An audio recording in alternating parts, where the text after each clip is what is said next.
এই যে বাড়িগুলো ভেঙে গেছে, এই বাড়িগুলোকেও এর মধ্যে ধরে নিতে হবে, এই টাকাটা ডিজাস্টার থেকে আসবে।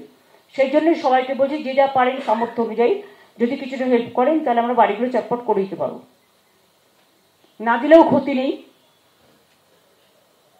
সামলাচ্ছি তো। 5 বছর ধরে 100 দিনের টাকা পাই না, গ্রামীণ রাস্তার টাকা পাই না, আবাস যোজনার টাকা পাই না, সর্বশিক্ষা মিশনের টাকা পাই না, মিশনের জলের স্বপ্নের টাকাও বন্ধ, তার সত্ত্বেও সামলে তো যাচ্ছি। সুতরাং মানুষের ভালোবাসা থাকলে সবটাই হয়।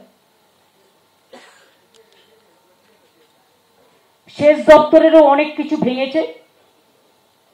আলিপুরদুয়ার, জলপাইগুড়ি, কুচবিহার জেলার তোরসা, মহানন্দা, জলঢাকা, তিস্তা, ডায়না নদীর 1128 মিটার বাঁধ ভেঙে জল ঢুকেছে।